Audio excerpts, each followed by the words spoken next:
it was something I read where you talked about your people from Mount Vernon saying that, you know, like they've done like 40 years in the penitentiary together. So, and, you know, incarceration rates in America has been a problem, especially as opposed to minorities. And Roman delves into the issues around the legal system. Do you think we've made any headway in the I legal think it's more important to make headway in our own house. By the time the system comes into play, the damage is done. They're not locking up 7-year-olds. Yeah.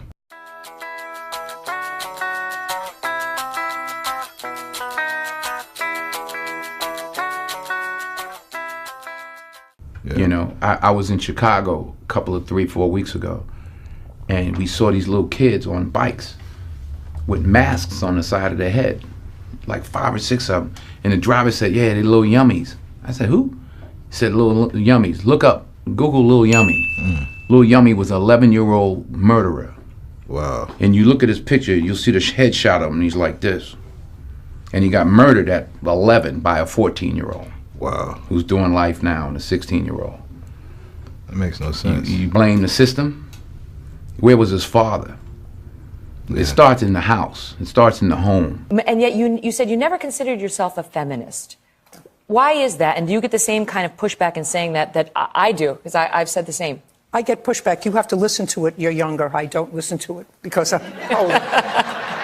Because when I was growing up and going to school and being a lawyer and trying to become a judge and becoming a judge and then becoming a supervising judge, I didn't do it through any organization. And I think it takes away from your own self-worth if you say, I did it based on the work of a larger group.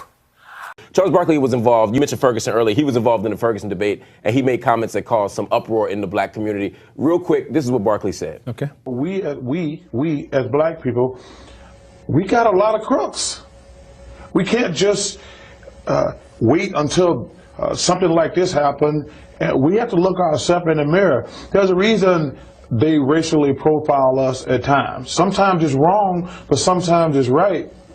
So to act and sit there and act like we hold no responsibility for some of this stuff, it's disingenuous. I know you got to run, but what did you make of Barkley's comments? I echo his sentiments exactly. We need to look in our mirror ourselves, stop waiting on someone to come march on our behalf, take ownership in ourselves, make our community better, stop looking for a handout, do something about it yourself that you can control, all right, and stop using the excuse about race, all right? I am sick and tired that every time you turn around, that's what we dangle. Everybody can dangle. Last but not least, race goes both ways. It really goes both ways. So when you saw something like Ferguson, did you think this wasn't about race when that kid got shot? No, we don't know all the facts. When I saw that, everybody was at fault. My heart goes out to the family. But let me tell you something. Our first responders have a hell of a job to do. They have families as well. But I think this right here, our problem now is we do so much talking and beating things to death. Let's take ownership in ourselves. What can we do? What can we do as a society? What can we do as African Americans? And stop waiting on someone to come in and march for us. You know, be your person and own up to what you need to do and handle your business. And I think it'd be better. But I have nothing wrong with what Charles says because I believe him as well. Marcus, it must have been a difficult decision to let them make a movie. How close is it to what happened? I would say it's as close as you could possibly get without having to have killed some of these guys up on the mountain filming it. The most important thing is whether or not the family members of the fallen appreciated what they saw in the film. What do they think?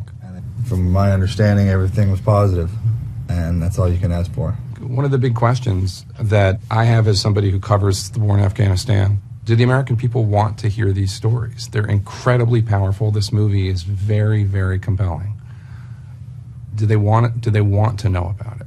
Well, they should know about it. They need to know about it, and it's my job to get as many people into the theaters to see it as possible. I've never felt more strongly about something that I've been a part of. I've never been more proud to be a part of a project like this. It's the first time that I've made a movie that was never about me.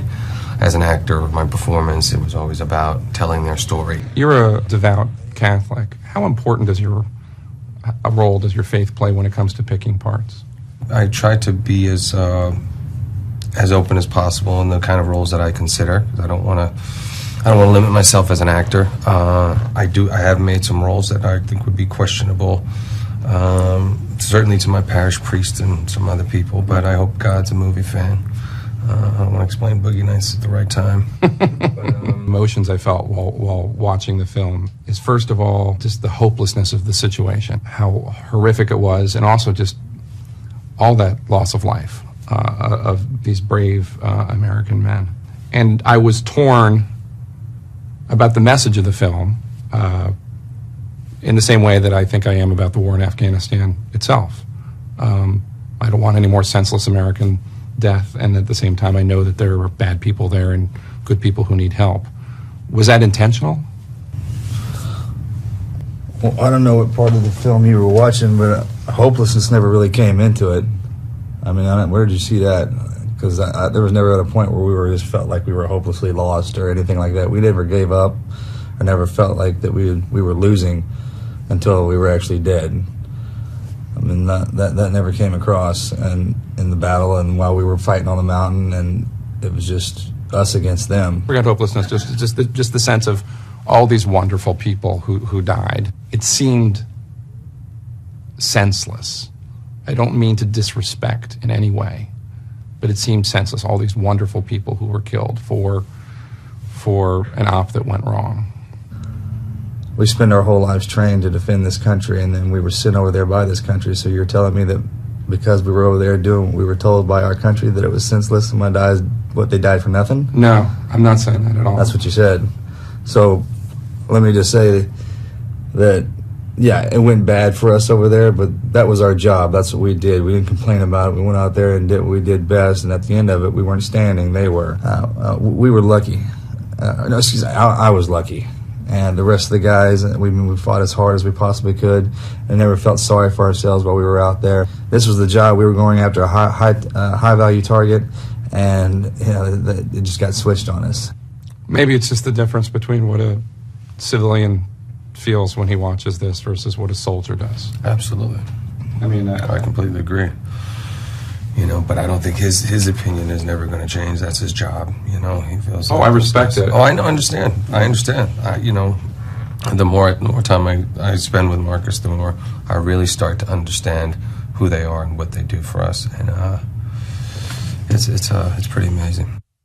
Now, it's nice to have it's like having a large family, family being a safety net for you. It's nice to have a safety net. But if you don't have your own self-worth and forge forward yourself, that safety net, all it can do is give you the bottom. You have to push it through yourself.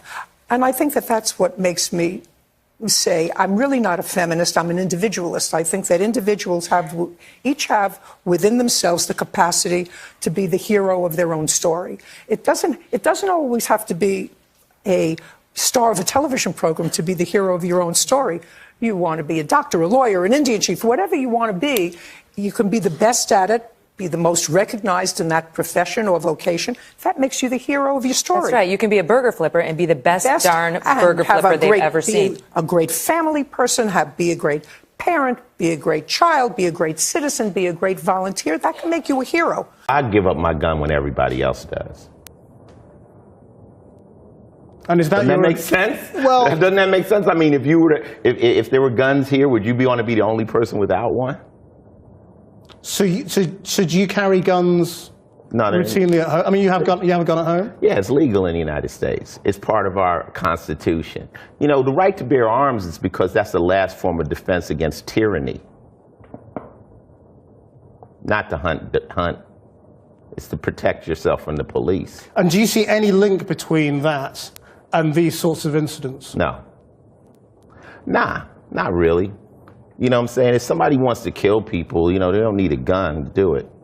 Makes it easier though, doesn't it? Not really. You can use you can strap explosives on your body. They do that all the time. So when there's the inevitable backlash of the anti-gun lobby as a result of this incident, as there always is. Well, that's not going to change anything in the United States. Anything. Nah, the United States is based on guns.